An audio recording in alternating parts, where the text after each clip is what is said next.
प्रधानमंत्री नरेंद्र मोदी जी के द्वारा ग्लोबल साउथ को ये बोला गया है कि हमें सबको ना एक वॉइस के अंदर बोलना पड़ेगा। कल हमने ग्लोबल साउथ के बारे में समझा था किस तरह से इंडिया उनकी वॉइस को आगे रखने का काम कर रहा था G20 के टाइम के ऊपर। एंड अभी भी इसको हमने कंटिन्यू करा हुआ है। तो प्रधानमंत्री जी का यही कहना था कि बहुत सारे नए चैलेंजेस इमर्ज हो रहे हैं। एट द सेम टाइम जो इसराइल और हमास का कॉन्फ्लिक्ट है, वहां पर जो सिविलियंस की डेथ हो रही है ना, अपने आप में ये बहुत ही गलत चीज है। इसको रुकना चाहिए। तो ये कुछ पॉइंट्स उनके द्वारा बताए गए। इसके अलावा जो देखो, पिछले कुछ दिनों से उत्तरकाशी के अंदर जो वर्कर्स हमारे फंसे हुए थे, उनको टनल से निकालने का जो काम जारी था काफी तेजी से, पर उसको कुछ कारणों की वजह से रोका गया है अभी के लिए। ताकि एक्चुअल में ना होता क्या है ना, ऐसे एरियाज के अंदर जहाँ पर हिली एरियाज होते हैं, वहां पर बहुत सारे कोलैप्स की चीजें देखने को मिल जाती हैं। कुछ भी आप छोटा मोटा वहाँ पे एक्टिविटी करते हो तो वहां पर पत्थरों के गिरने की दिक्कतें आ सकती हैं। ये सारी चीजें, ड्रिलिंग वगैरह में दिक्कतें आती हैं। तो उस वजह से थोड़े टाइम के लिए इसको यहाँ पे रोका गया है। तो दोस्तों, डेट है आज की 18 नवंबर 2023 एंड आप सभी का स्वागत है आज के प्रीलिम बूस्टर न्यूज डिस्कशन के अंदर। स्टार्ट करते हैं डिस्कशन एक टॉपिक के साथ। First vaccine for chikungunya approved. तो ध्यान से समझने वाली बात यह है कि अभी तक ना चिकनगुनिया की कोई भी वैक्सीन नहीं थी। तो पहली वैक्सीन हमें सामने देखने को मिलती है जिसको अप्रूवल मिल गया है यूएस एफडीए के द्वारा। एफडीए क्या है? फूड एंड ड्रग एडमिनिस्ट्रेशन के द्वारा यहाँ पे इसको अप्रूवल देखने को मिल गया है। अब थोड़ा इसको यहाँ पे समझते हैं इस पर्टिकुलर वैक्सीन के बारे में। तो ये ना, इसका नाम आपको ध्यान में रखना है। इक्सचिक इसका नाम है। ठीक है। तो ये पर्टिकुलर वैक्सीन है, कई बार डायरेक्टली ऐसा क्वेश्चन न्यूज में आ सकता है। मैन्युफैक्चर इसको किसने किया? वॉलनेमा, जो कि यूरोपियन कंपनी हमें देखने को मिल जाएगी। अब ये जो आप वैक्सीन का मैकेनिज्म तो आप जानते होंगे। होता पता क्या है? जैसे मान लो हमारी ये बॉडी है। बॉडी का होता है क्या? इम्यून सिस्टम होता है। बिल्कुल ठीक है। तो कैसे इसको वर्क कैसे करवाते हैं? हम ना वैक्सीन के अंदर कुछ डालते हैं। जैसे क्या डालते हैं? या तो देखो, जैसे वीकेंड वायरस हो गया, जो भी वायरस है, जैसे मान लो अभी चिकनगुनिया की बात कर रहे हैं, इसका ना हमने वीक वायरस हमने उसका डाल दिया। तो होगा क्या? जैसे ही हमारी बॉडी के अंदर ये वीक वायरस एंटर होगा, हमारा इम्यून सिस्टम ना इसके रिगार्डिंग इसको एक बार इसकी कॉपीज बना लेगा। तो अगली बार अगर मान लो ये चीज हमें होने लगती है ना, तो कहीं ना कहीं हमारे इम्यून सिस्टम को उस चीज के बारे में पहले से ही पता है। क्यों? क्योंकि इसके रिगार्डिंग हमने एंटीबॉडीज वैक्सीन की मदद से पहले ही बना रखी है। तो वैक्सीन की मदद से हमारे पास एंटीबॉडीज होंगी। तो अगली बार अगर ये पर्टिकुलर वायरस हमें इन्फेक्ट करने की कोशिश करेगा, अकॉर्डिंगली हमारा इम्यून सिस्टम उसको टैकल कर देगा। ये सारा सिस्टम होता है। जैसे इस केस में ये वीकेंड वायरस है, कई जगह पर डेड वायरस भी आपको इसमें इंसर्ट करता हुआ देखने को मिल जाएगा, पर यहाँ पर इस पर्टिकुलर जो इक्सटिक वैक्सीन है, यहाँ पर लाइव वीकेंड वायरस आपको देखने को मिल जाएगा। सिंगल डोज इसके लिए प्रोवाइड होगी। एंड साथ ही साथ यहाँ पे 18 साल से जो ऊपर वाले इंडिविजुअल्स है ना, अभी उनके लिए ये चीज यहाँ पे एलिजिबल देखने को मिल जाती है। थोड़ा सा ना हम चिकनगुनिया के बारे में भी समझ लेते हैं। बिल्कुल, जैसे मैंने आपको बता ही दिया, ये क्या है? एक वायरल डिजीज हमें देखने को मिलती है और आपके मच्छरों के काटने से फैलती है। आपका एडिस इजिप्टी मॉस्किटो हो गया, एडिस एल्बोपिक्टस मॉस्किटो हो गया, इसके फैलने से ये चीज हमें देखने को मिल जाती है, इसके काटने से। साथ ही साथ देखो, जो उसकी ट्रीटमेंट होती है ना, बेसिकली अभी तो सिम्टोमेटिक रिलीफ ही हम यहाँ पे प्रोवाइड करते हैं कि जो भी आपको इश्यूज आते हैं उसको कहीं ना कहीं सॉल्व करने की कोशिश की जाती है। पर यहाँ पर ना जॉइंट्स पेन बहुत ज्यादा होते हैं, आप मूव करने में काफी दिक्कत होती है, फीवर वगैरह आ जाता है। तो इन सभी चीजों को कहीं ना कहीं ट्रीट करने की कोशिश करी जाती है। प्रिवेंट कैसे कर सकते हो? आप मॉस्किटो को कहीं ना कहीं प्रिवेंट करो, उससे आप कहीं ना कहीं चिकनगुनिया को प्रिवेंट कर सकते हो। तो ब्राजील हो गया, पैराग्वे हो गया, इंडिया हो गया, यहाँ पर मेजर नंबर ऑफ केसेस देखने को मिल जाते हैं। इंडिया के अंदर आपको 93,000, लगभग 93,500 के करीब करीब सितंबर 2023 तक आपको केसेस देखने को मिल जाते थे। तो ये कुछ पॉइंट्स है चिकनगुनिया के रिगार्डिंग जो आपका कुछ पता होने चाहिए। आगे चलते हैं। प्रधानमंत्री मोदी जी, इन्होंने वार्निंग दी है डीप फेक्स के रिगार्डिंग। दरअसल में ना कल क्या हुआ, कल यहाँ पर ना मीडिया पर्सन्स के साथ इनकी एक मीटिंग थी। ठीक है, दिवाली मिलन हुआ था। तो वहां पर इन्होंने बोला कि यार जो डीप फेक है ना, अपने आप में बहुत ही बड़ा एक इशू हमें देखने को मिलता है। एक्चुअल में ना अभी आपने देखा होगा एडिटोरियल डिस्कशन भी, वहां पर सुमित सर ने भी काफी डिटेल में इसको डिस्कस भी किया था। जैसे फॉर एग्जाम्पल रश्मिका मंदाना की एक वीडियो वायरल हुई थी बहुत ज्यादा, राइट? उसके अंदर भी डीप फेक का यूज हुआ था। अभी मध्य प्रदेश में इलेक्शंस अभी कल ही होके हटे हैं, राइट? छत्तीसगढ़ में भी कल सेकंड फेज ऑफ इलेक्शंस थे। तो उन इलेक्शंस में भी ना डीप फेक का बहुत ही मैसिव लेवल के ऊपर यूज हुआ। कैसे यूज हुआ? देखो, कई बार क्या होता है ना कि बोल कोई और पर्सन रहा है, ठीक है, और इसके चेहरा किसी और का लगा दिया। मान लो बोला किसी ने, ठीक है, XYZ पर्सन ने, उसके ऊपर आपने प्रधानमंत्री जी का चेहरा लगा दिया। तो लोगों को तो यही लगेगा कि ये बात प्रधानमंत्री जी बोल रहे हैं।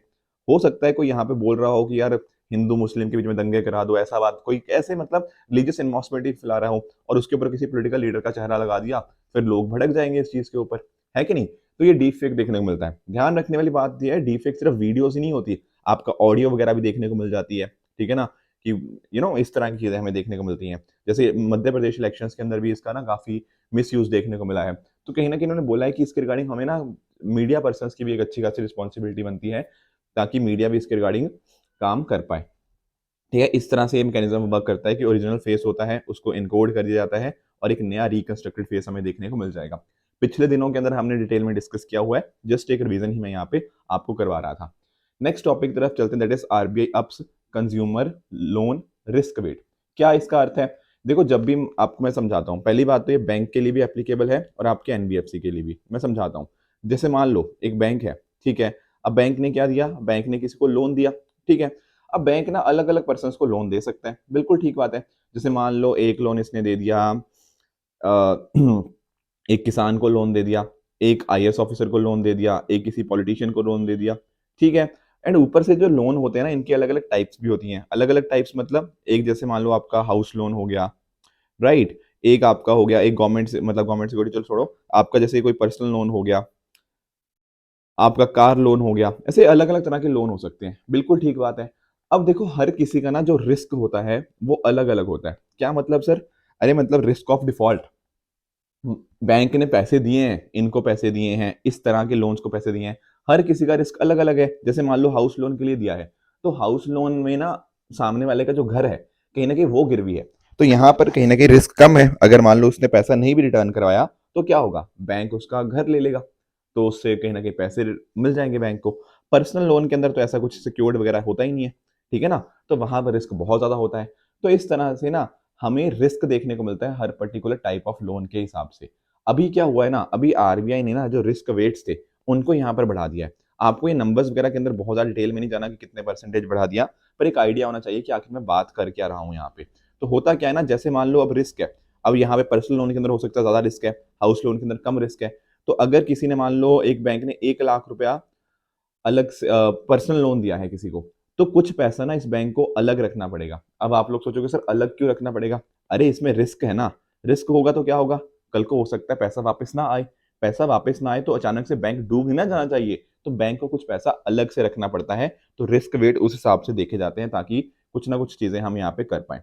तो इस तरह से आप नोटिस कर पाओगे कि रिस्क वेट जो थे 25% पॉइंट्स बढ़ा दिए गए हैं, 150% हो गया बैंक्स के लिए और 125% हो गया एनबीएफसी के लिए। ये नंबर्स एक बस एक आइडिया है, but otherwise you don't need to remember these things. तो बैंक्स के लिए जो नए रिस्क वेट हैं, ये पर्सनल लोन्स के लिए अप्लाई करते हैं, एनबीएफसी के लिए रिटेल लोन्स को ये अप्लाई करते हैं, housing, education, vehicle loans, gold jewellery, इनके ऊपर ये अप्लाई नहीं करते। ठीक है, तो इस तरह से गाइडलाइंस दी हुई हैं कि सभी को यहाँ पे बोर्ड अप्रूव लिमिट्स, यहाँ पे रिक्वायरमेंट को फुलफिल करना है। तो एक आइडिया होना चाहिए कि what do you mean by loan risk wait, and I hope आपको ये पॉइंट समझ आ गया होगा कि किस तरह से ये चीज हम वर्क कर रहे हैं, ताकि कहीं ना कहीं बैंक की जो स्टेबिलिटी है, आपके एनबीएफसी की स्टेबिलिटी है, उसको हम मेंटेन कर पाए। आगे चलते हैं, 10th ASEAN defence ministers meeting plus ADMM plus. क्या इसका अर्थ है? देखो, इसका अर्थ बहुत ही सिंपल सा है। आपको आसियान के मेंबर्स पता है? सर बिल्कुल पता है, 10 मेंबर्स हैं, हमें ये चीज हमें आइडिया है कि आसियान के अंदर 10 मेंबर्स हैं। मैंने आपको बताया भी था, एक 11वां मेंबर भी बनने वाला है, ईस्ट तिमोर। अभी तक बना नहीं है, मतलब इसको बोल दिया गया है कि it will be the 11th member. उसका पूरा प्रोसेस होता है आसियान का मेंबर बनने का, तो प्रोसेस अभी चल रहा है, प्रोसेस कंप्लीट नहीं हुआ है। तो अभी के लिए कितने मेंबर हैं? ये 10 मेंबर हैं जो आपके सामने लिखे हुए हैं। Myanmar, Laos, Cambodia, Philippines, Indonesia, Vietnam, Brunei, Thailand, Malaysia और सिंगापुर। ठीक है, अब ये तो 10 मेंबर्स हो गए। उसके अलावा ना यहाँ पर आपको इनके 8 डायलॉग पार्टनर्स भी देखने को मिल जाएंगे। सर ये कौन से हैं? ये आपका Australia, United states, India, south Korea, Japan, China, New Zealand और रशिया। इन 8 डायलॉग पार्टनर्स का भी नाम आपको पता होना चाहिए। UPSC has already asked this question. Even ASEAN के मेंबर्स भी पूछ चुकी है और डायलॉग पार्टनर्स भी पूछ चुकी है। ठीक है, अभी इस तरह से ना 10+8, ठीक है, 10 तो ये थे और 8 ये, तो टोटल 18 कंट्रीज का क्या हुआ है, इनके डिफेंस मिनिस्टर्स की मीटिंग हुई है, जहां पर बोलते हैं ADMM plus, ASEAN defence ministers meeting plus के अंदर। यहाँ कहाँ हुई है? जकार्ता, इंडोनेशिया के अंदर। तो यहाँ पर ये मीटिंग हुई है। पहली बात तो मीटिंग का समझ आ गया। अब यहाँ पर इंडिया ने वही बात बोली जो हमेशा हम बोलते ही हैं। क्या बोलते हैं? कि भैया फ्रीडम ऑफ नेविगेशन होनी चाहिए। ठीक है, जो चाइना जो सब चीजें करता है ना, हमने इनडायरेक्टली उसी को बोला कि नहीं यार, ये सारी चीजें ठीक नहीं है। कहीं ना कहीं इंटरनेशनल वाटर्स के अंदर प्रॉपर लॉफुल चीजें होनी चाहिए। जो यूएन क्लॉज है, United Nation Convention on law of seas, हमने हमेशा इस चीज का पालन किया हुआ है। चाइना इस चीज़ का पालन नहीं करता, तो इसका पालन करना चाहिए। हमने ये बातें यहाँ पे रखी हैं। चाइना का ऑब्वियसली नाम नहीं लिया, पर हमने बोला है कि हम इसके साथ खड़े हुए हैं इन सभी चीज़ों के साथ। तो ये कुछ पॉइंट्स है एडीएमएम प्लस के बारे में पता होना चाहिए। इंडिया डायलॉग पार्टनर कब से है? 1992 से। इससे म्यूचुअल ट्रस्ट हो गया, कॉन्फिडेंस हो गया, पीस स्टेबिलिटी बनी रहती है। आसियान के बारे में भी आप जानते होंगे, ठीक है। 1967 के अंदर इसका फॉर्मेशन हुआ था बैंकॉक थाईलैंड के अंदर, जब वहां पे बैंकॉक डिक्लेरेशन या फिर आसियान डिक्लेरेशन हमें देखने को मिलती है। तो यहाँ पर इसके 10 मेंबर कंट्रीज का मैंने आपको नाम बता दिया, इनको आप यहाँ पे पढ़ भी सकते हो। आगे चल रहे हैं, नेक्स्ट टॉपिक है हमारा साइक्लोन मिथिली। सर ये क्या है साइक्लोन मिथिली? देखो आईएमडी ने ये डिक्लेयर किया है कि एक साइक्लोन मिथिली हमें north west Bay of Bengal के अंदर देखने को मिल जाएगा। तो पहले तो इसका ना एरिया पता होना चाहिए। कल को ना यूपीएससी ऐसा भी पूछ सकता है, जैसे हम साइक्लोन अलग अलग डिस्कस करते रहते हैं ना, तो पूछ सकता है कि अरेबियन सी में कौन कौन से आए और बे ऑफ बंगाल के अंदर कौन कौन से आए। ठीक है, इस तरह से मैच द कॉलम भी आ सकता है, anything like that can definitely come. तो थोड़ा सा अगर मैं आपको ट्रॉपिकल साइक्लोन के बारे में बताने की कोशिश करूँ ना, तो आप यहाँ पे नोटिस कर पाओगे कि टोटल कुछ कंडीशंस होती हैं ट्रॉपिकल साइक्लोन्स के बनने की। जैसे फॉर एग्जांपल आपके पास ना प्रॉपर एक सी सरफेस टेम्परेचर होना चाहिए, मतलब लार्ज सी सरफेस होना चाहिए, और टेम्परेचर उसका कितना होना चाहिए? 27 डिग्री सेंटीग्रेड से ज्यादा। साथ साथ प्रेजेंस होनी चाहिए किस चीज की? कोरियोलिस फोर्स की। इसके अलावा आपका एक लो प्रेशर एरिया एक प्री एग्जिस्टिंग होना चाहिए। साथ में ही वर्टिकल विंड स्पीड आपके के अंदर उसके बहुत ही छोटे छोटे वेरिएशन होने चाहिए, ऐसा नहीं होना चाहिए कि बहुत बड़े वेरिएशन हैं। और upper air divergence above the sea level system, ये कुछ पॉइंट्स हैं जो आपको पता होने चाहिए regarding the formation of tropical cyclone.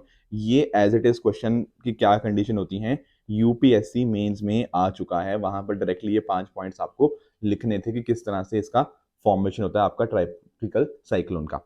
Right, अब यहाँ पर जो मैं बात कर रहा हूँ ना साइक्लोन मिदली, वो तो आप जान ही गए हो, ठीक है ना। तो इसकी ना एक्चुअल में जो नेमिंग होती है साइक्लोन्स की, वो आपकी जो डिफरेंट कंट्रीज हैं, आपके अरेबियन सी हो गया, बे ऑफ बंगाल वाली कंट्रीज हो गया, इन्होंने अपनी अपनी ना एक लिस्ट दे रखी है।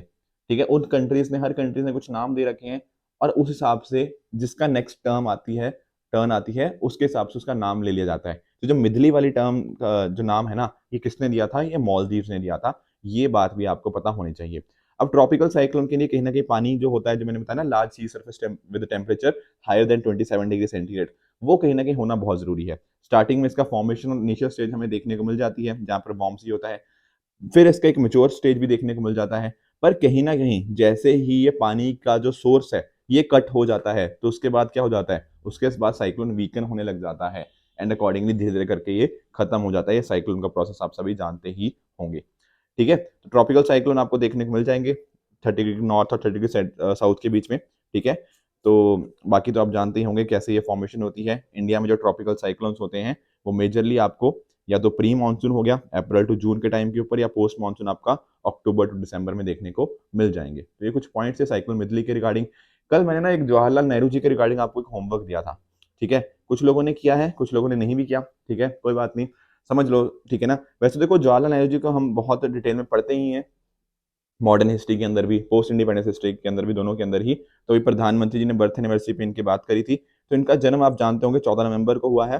ठीक है, 1889 को इलाहाबाद उत्तर प्रदेश के अंदर। पहले प्रधानमंत्री हैं हमारे। ठीक है, साथ साथ चिल्ड्रंस डे के रूप में भी इसको सेलिब्रेट किया जाता है। थोड़ा हिस्ट्री में अगर हम चले ना, तो दरअसल में नेहरू जी इंडिया रिटर्न किए थे 1912 के अंदर। ठीक है ना, एडवोकेट थे, पर कभी इन्होंने प्रैक्टिस बहुत ज्यादा प्रैक्टिस नहीं किया। 1916 के अंदर ना इन्होंने एनी बेसेंट की होम रूल लीग को ज्वाइन किया। 1920 में महात्मा गांधी जी को मिलते हैं, एंड नॉन कॉपरेशन मूवमेंट के अंदर इंपॉर्टेंट रोल प्ले करते हैं। फिर यहाँ पर से ये जो 1929 का लाहौर सेशन था ना, वहां पर कंप्लीट इंडिपेंडेंस का यहाँ पे बात होती है। ठीक है, 31-29 के बीच में, इनफैक्ट 31 के टाइम ही अगर आप नोटिस करो तो फंडामेंटल राइट्स हो गया, इकोनॉमिक पॉलिसी हो गया, उसके रिगार्डिंग रेजोल्यूशन ड्राफ्ट किया जाता है, जिसको 1931 के कराची सेशन के अंदर कांग्रेस रेटिफाई करती है। ये 1929 का सेशन, 1931 का सेशन, इसके ऊपर ऑलरेडी काफी बार क्वेश्चन यूपीएससी ने पूछा हुआ है। साथ ही साथ 1936 का जो लखनऊ सेशन है उसको भी ये प्रिसाइड करते हैं। ठीक है, civil disobedience limited civil disobedience campaign जो होता है उसमें भी पार्टिसिपेट करते हैं। एंड 1942 में गांधी जी इनको अपना पॉलिटिकल हेयर यहाँ पे अपॉइंट कर देते हैं, डेजिग्नेट कर देते हैं। बाद में तो आपको पता है प्राइम मिनिस्टर बनते हैं, भारत रत्न इनको मिलता है, और इनकी डेथ होती है 1964 के अंदर। कुछ इंपॉर्टेंट लिटरेरी वर्क्स इनको देख लो। डिस्कवरी ऑफ इंडिया डेफिनेटली बड़ा इंपॉर्टेंट है। Letters from father to his daughter, jail से अपनी बेटी को वो लिखते हैं। ग्लिम्पसेस ऑफ वर्ल्ड हिस्ट्री हो गया, और उनकी ऑटोबायोग्राफी टुवर्ड फ्रीडम। ये कुछ पॉइंट्स आपको पता होने चाहिए। कुछ एडिशनल पॉइंट्स भी है जिन्होंने बाद में काम किया after becoming the prime minister. ये पोस्ट इंडिपेंडेंस हिस्ट्री आपको पता होनी चाहिए। ठीक है, मेंस के लिए पर्टिकुलर चीज एस्पेक्ट इंपॉर्टेंट है। थोड़ा आप इनको डेफिनेटली पढ़ लेना। IIT हो गया, एम्स हो गया, IIMS हो गया, ये सारी चीज़ें करी। आपको जो सेकंड 5 ईयर प्लान हमें देखने को मिलता है ना, नेहरू महालन लोबिस प्लान, उसके अंदर इंपॉर्टेंट रोल प्ले किया, जहां पर हैवी इंडस्ट्रीज के ऊपर फोकस इनका था। जो आपका नैम था, नॉन अलाइंड मूवमेंट, इसको भी हमने डिस्कस किया हुआ है, यहाँ पर भी इनका रोल रहा बहुत इंपॉर्टेंट। एंड पंचशील हो गया, चाइना के साथ साइन करना, ये कुछ इंपॉर्टेंट इनके एस्पेक्ट से। तो जो सेकंड बात कह रहा है ना जवाहरलाल नेहरू, ये बात बिल्कुल यहाँ पे आपकी करेक्ट हो जाएगी, ये सेकंड स्टेटमेंट आपकी बिल्कुल ट्रू है। बाकी अगर मैं बात करूं, जैसे इथियोपिया की बात करूं, तो क्या इथियोपिया आपका वेस्ट अफ्रीका के अंदर देखने को मिलता है? बिल्कुल गलत है। लैंडलॉक्ड कंट्री है आपकी, पर कहीं ना कहीं कहां पर है? ईस्ट अफ्रीका के अंदर। एपेक की बात करूं, एशिया पैसिफिक इकोनॉमिक फोरम, तो कह रहा है इंडिया इसका मेंबर है। नहीं, India is not a member of APAC। ये चीजें भी सर हमें पता थी इसके रिगार्डिंग। तो उसी तरह से आज मैं आपको कुछ होमवर्क दे रहा हूँ। कुछ एक दो टॉपिक्स मैंने कल डिस्कस किए, जैसे विंडफॉल टैक्स कल डिस्कस किया था, यूएनएससी कल डिस्कस किया था, तो इनकी कोशिश करना। बाकी 2 टॉपिक्स मैंने आज डिस्कस किए, तो इनका भी मुझे आप नीचे कमेंट्स में बताने की कोशिश करना, इनका सही आंसर क्या होना चाहिए। एक दो होमवर्क और दे रहा हूँ आपको मैं MCQs की फॉर्म के अंदर। पहला है साउथ चाइना सी के रिगार्डिंग, तो इसको कोशिश करना आंसर करने की। एंड दूसरा ना थोड़ा हिस्ट्री के साथ लिंक क्वेश्चन है। एक पर्टिकुलर पर्सनैलिटी के बारे में थोड़ी इन्फॉर्मेशन दे रखी है कि ये सब किया उन्होंने, आपको गेस करना है कि कौन सी पर्सनैलिटी की हम यहाँ पर बात कर रहे हैं। साथ में ही कल मैंने CBI के रिगार्डिंग होमवर्क दिया था, तो पहला कह रहा है कि CBI को स्टैब्लिश किया गया था संथनम कमेटी के रिकमेंडेशन के ऊपर। सर क्या ये बात ठीक है? हाँ जी बिल्कुल ठीक है। संथनम कमेटी जब आई थी, उसने रिकमेंडेशन दी कि ऐसे हमारे पास कुछ बॉडीज होनी चाहिए, तो इंडिया की क्या है? This is premier investigative body. पहला स्टेटमेंट बिल्कुल ठीक है। ठीक है, CBI is not a statutory body. क्या ये बात ठीक है? बिल्कुल।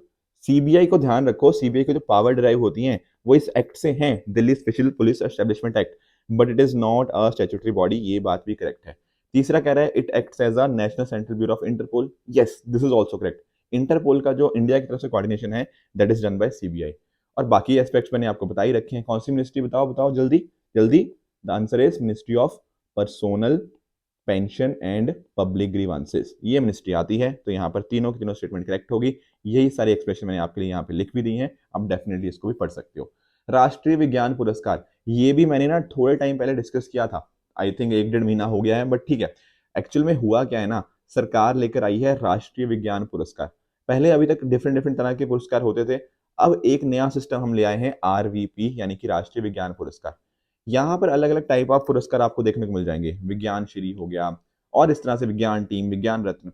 अब एक इंपॉर्टेंट चीज पता क्या है इस चीज की, कि यहाँ पर कैश प्राइज नहीं दिया जाता। There will be no cash prize. क्या इस बात को समझ पाए? बिल्कुल। तो मिलेगा क्या अगर प्राइज नहीं मिलेगा? कैश मतलब प्राइज तो मिलेगा, कैश नहीं मिलेगा, तो क्या मिलेगा? सर्टिफिकेट मिलेंगे सर, मेडल मिलेंगे। तो अपने आप में ना दूसरी स्टेटमेंट तो पक्का ही पक्का गलत हो जाती है, इसमें कोई डाउट ही नहीं है। दूसरी बात है कि यहाँ पर आपके जो पर्सन ऑफ इंडियन ओरिजिन है उनके लिए भी ओपन है। बिल्कुल, ये बात भी करेक्ट है। तीसरी बात जो बोल रहा है कि इस पर्टिकुलर अवार्ड के अंदर कोई एज लिमिट नहीं है, क्या ये बात भी सर ठीक है? देखो एक्चुअल में इस बात को समझना कि यहाँ पर क्या होता है ना, आपका एक है विज्ञान युवा। अब देखो नाम में ही आ गया युवा, विज्ञान युवा शांति स्वरूप भटनागर अवार्ड। अब देखो जो युवा अवार्ड है वो सबको थोड़ी मिल जाएगा, किसी 70 साल के पर्सन को थोड़ी आप ये अवार्ड दोगे, नहीं। यहाँ पर ये जो विज्ञान युवा वाला अवार्ड है, इसकी मैक्सिमम एज लिमिट है 45 साल, इन्हीं को मिल सकता है। तो बाकी जगह के बाकी अवार्ड्स के अंदर एज लिमिट नहीं है, पर यहाँ पर एज लिमिट है एक 45 ईयर्स की। तो ये पॉइंट आपको पता होना चाहिए। तो गलत कौन से हुए? गलत हुए आपके सेकंड और थर्ड, और पूछा हमसे नॉट करेक्ट ही था। तो सर इसका आंसर बन जाएगा ऑप्शन नंबर बी, 2 और 3 ओनली। ठीक है दोस्तों, तो अगर आपको इस लेक्चर की PDF चाहिए तो आप हमारे Telegram channel PW only official पे जाके इस लेक्चर की PDF को डाउनलोड करके अपनी प्रेपरेशन को और भी बेहतर बना सकते हो। तो इसी तरह से आप भी अपने एंड पे हार्ड वर्क करते रहिए। Goodbye and good luck.